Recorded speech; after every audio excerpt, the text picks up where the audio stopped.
Welcome to the You, Me, and BTC podcast. This is another special interview from the Bitcoin in the Beltway conference. This time, we are speaking with one of the most respected people in the Bitcoin world, Andreas M. Antonopoulos. Among other things, this great man is known as the Chief Security Officer of Blockchain.info and a co-host of the Let's Talk Bitcoin podcast. Over the next 20 minutes or so, we'll discuss why he doesn't like the traditional method of financial regulation, how proof of resource can benefit lots of people, and much more. He'll even tell a surprising story about the time that he was scammed out of $500. We didn't even know a CSO could be scammed. Stay tuned. Your hosts are Tim Baker, John Stuart, and myself, Daniel Brown. Here we go.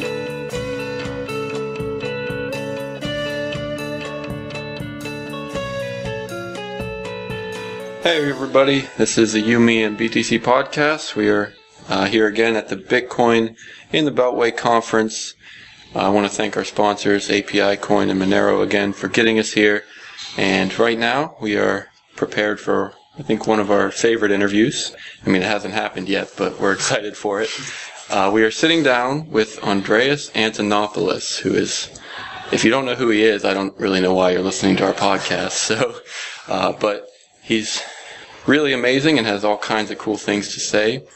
Mr. Antonopoulos, thanks for joining us today. Thank you so much for having me. It's a pleasure. There's all kinds of things we could talk about, but I'll just start with a little bit about your talk today. You talked about regulation and why you're against regulation and things like that. So why don't we just start there? Can you tell us why you're against regulation? Well, I think more accurately, I'm not against regulation. I believe in regulation by mathematics. I think it is an incredibly effective mechanism for organizing human behavior. And in fact, I think regulation by mathematics, as utilized in the Bitcoin consensus algorithm, will be applied much more broadly in many different types of interactions and transactions in society, whether that's doing a deal, transaction to buy something, or organizing discussions in a discussion group like Reddit and other forms of social interaction like that. Regulation by algorithm is effective because algorithms can't be corrupted, they can't be bribed, they can't be taken over, and when an algorithm is distributed and scaled out, there's no single point of failure, and it can deliver efficient results at scale. And Bitcoin has proven that for 5 years. What I'm against is the idea that instead we should be doing institutional regulation, regulation by committee or regulation by people. And the reason I'm against that is not because I'm necessarily philosophically opposed to that, but simply because it doesn't work. And at the times when you most need regulation to work, which is when you have rampant fraud, when you have concentration of power, and when that power is being abused to the point where every person on the street knows that it's being abused, and yet the people who are abusing it don't get punished, I would argue that's a clear indication that that form of regulation is not effective. And so, does it matter whether I like it philosophically or not? If it doesn't work, why use it? So the people who want to tell us that Bitcoin should be regulated by some committee or some legislative process are the same people who are failing to regulate the financial services market and who have shown us in practice over the last 5 years the regulation doesn't work. And during those same 5 years, Bitcoin's proof-of-work algorithm hasn't been compromised. And so I have an example of regulation that works, and they have an example of regulation that doesn't work. And I think the onus is on them to demonstrate why the approach they're suggesting is better. I don't think Bitcoin needs to be regulated by institutions. I think Bitcoin as a decentralized system is very, very effectively regulated by algorithms. And that regulation hasn't been compromised, unlike committee-based regulation, which is compromised to such an extent that you can ask a taxi driver in your city and ask them whether Wall Street is effectively regulated, and you'll get your answer. Everybody knows it's a joke.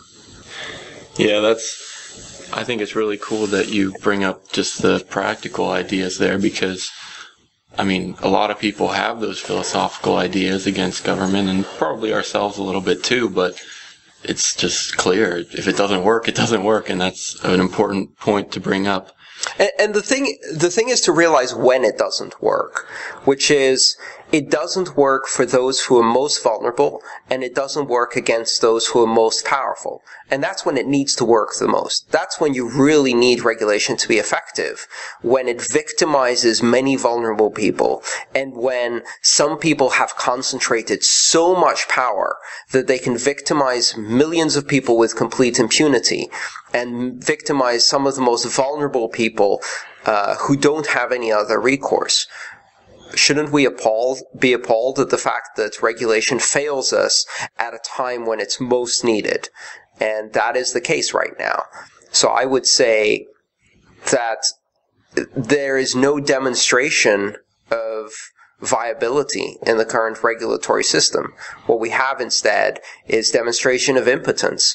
It can't protect the most vulnerable people in society, and it can't protect against the most powerful members of society.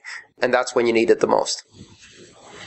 Talking about the most vulnerable people in society, I've heard you talk a lot about you want to focus a lot on the other 6 billion, but then a lot of the people they're completely separated from the banking industry, or even they just don't have a connection to the internet or anything like that. How do you think Bitcoin and decentralization can help them, or do you know of anyone, or are you working on anything that could help them? Well, first of all, there's about 2.5 billion people on the internet.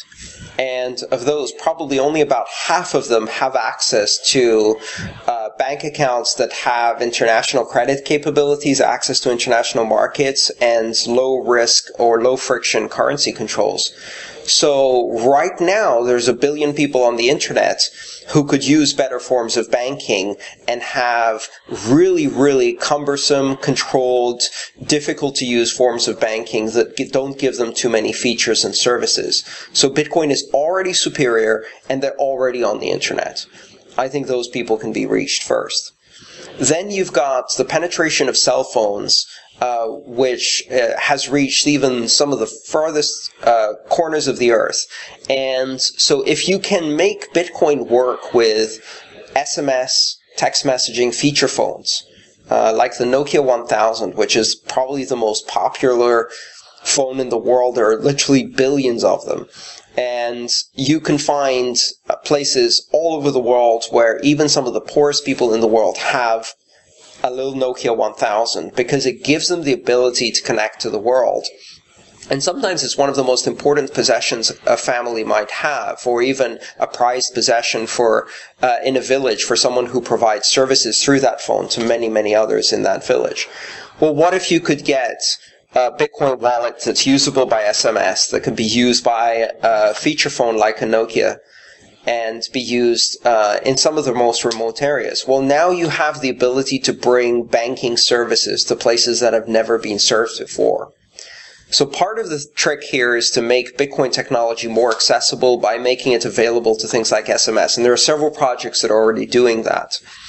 And the other part is that if Bitcoin is usable in those circumstances, then it creates the financial incentives to go out perhaps and even upgrade to, say, one of the cheaper Android phones, which already are dropping in price very rapidly.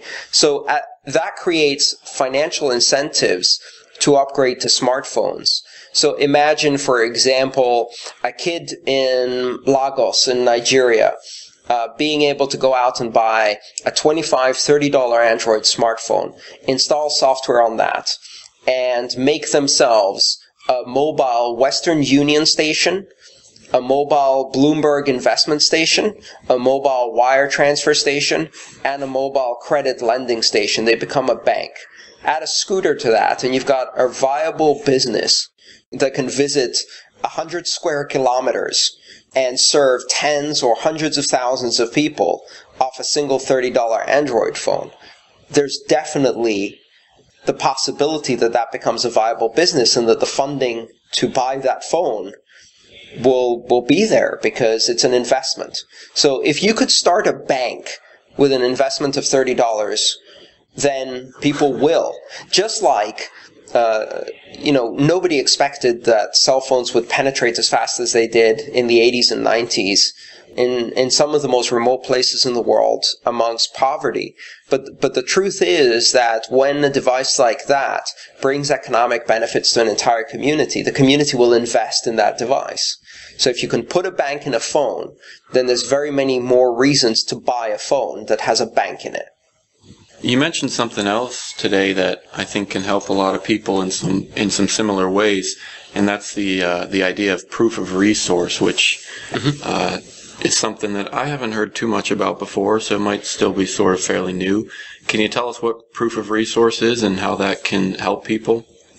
So proof of resource is using the consensus algorithm to allocate resources. And the consensus algorithm in Bitcoin is used today to allocate the right to mint new coins and to allocate security resources within the Bitcoin network.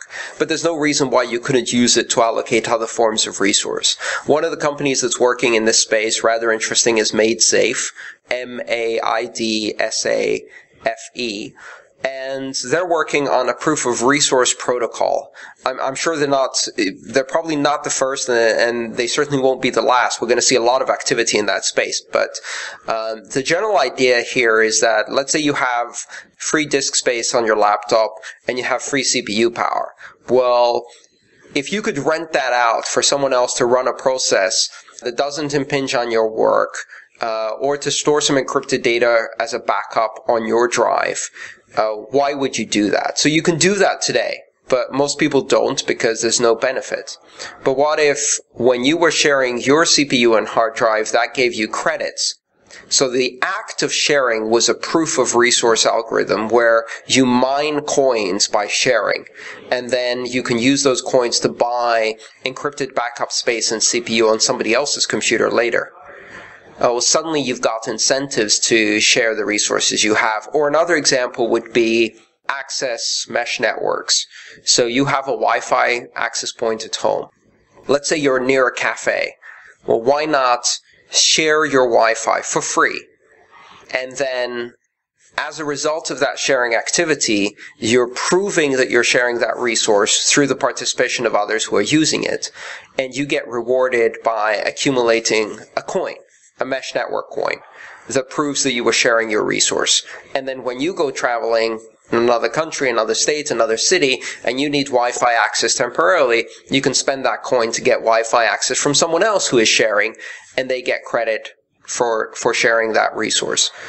If you can take resources that are not used, and you can monetize them by allocating a token, whether that token is convertible to money or not, whether it's reusable only within the network, like some kind of loyalty point that gives you access to other people's resource, or more likely, it's directly convertible to a currency like Bitcoin, then that creates the necessary incentives for you to share.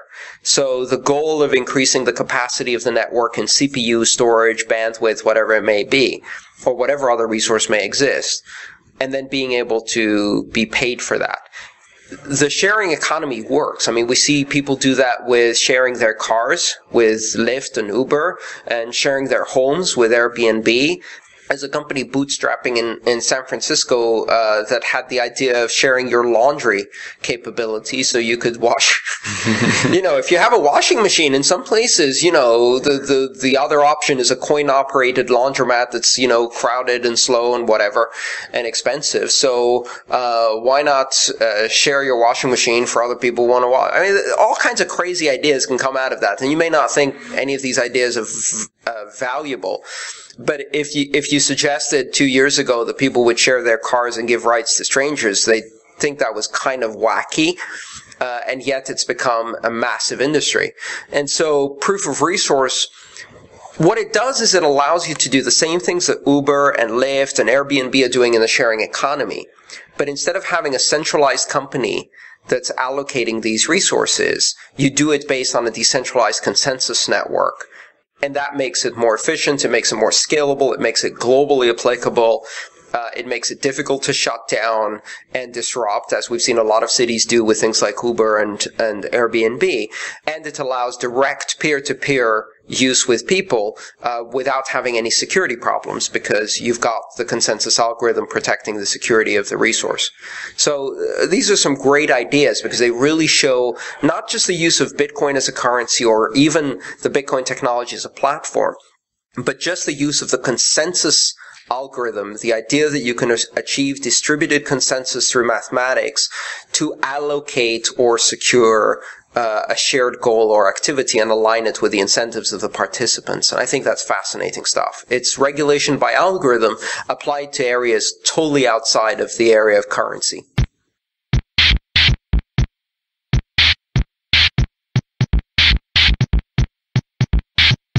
For all the guests we have, I like to do a personal story. Just normally more like a funny story. It could be someone you met, maybe a time you got scammed, or just anything cool you had that happened with basically just cryptocurrency in general. All right, I'll give you a story of the time I was scammed. How's that one? Anybody can be scammed, by the way. And I'm a security professional, and I've been doing security for more than 20 years now. And yet I can be scammed too. Everybody can be scammed at some point or another. So my story is when I did a Bitcoin purchase using local Bitcoins. And I, for a while, sold very small amounts. So always under $500 or less.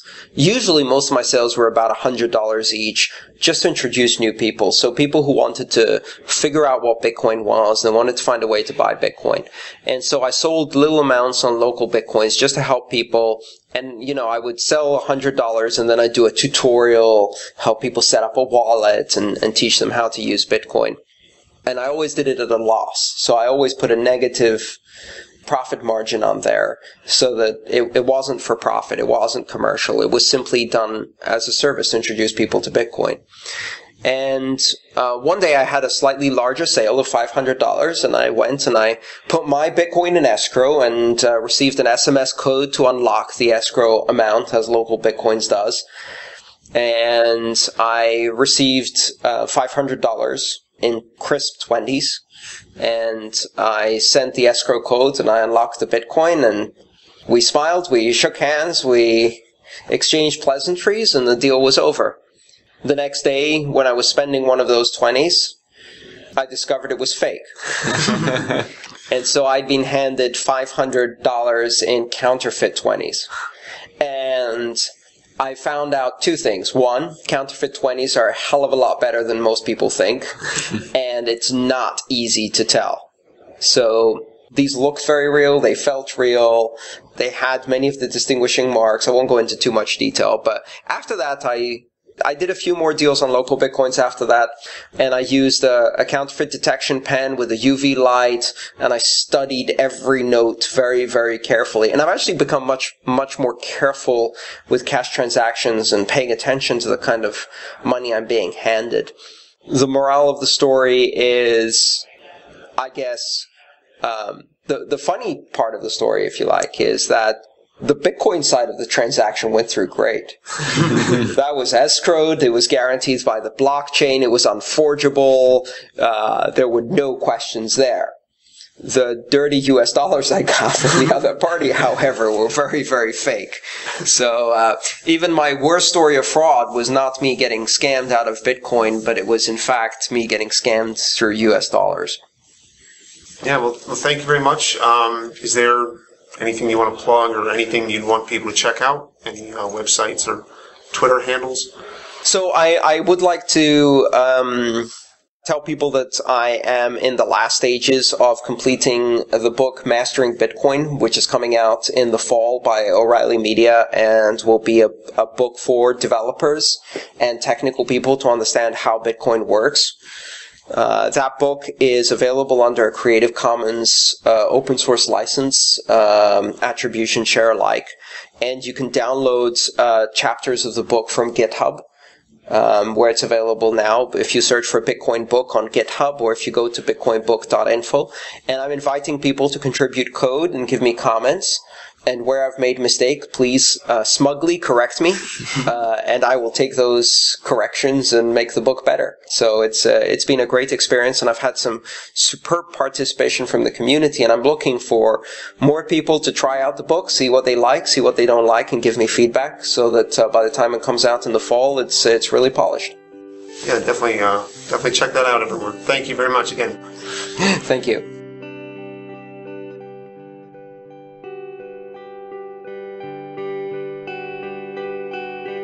Thanks for listening to this special interview with Andreas M. Antonopoulos. Our trip to this conference was brought to you by our two amazing sponsors, API Coin and Monero. Visit apicoin.io to learn more about the new, robust, and secure Bitcoin API. The service can create watch-only wallets and broadcast transactions for you, all without ever requesting any of your private keys. Also visit monero.cc to learn about the new untraceable cryptocurrency. It is a coin that focuses on anonymity. It also features a smoothly varying block reward and a mining algorithm that currently allows CPUs to mine with roughly the same performance as GPUs. Remember that 75% of the tips received for all of our Bitcoin in the Beltway interviews will be donated to Sean's Outpost. You can find all of our tipping addresses at ume.btc.com. As usual, all of the music in today's show was from John Stuart. We'll see you next time.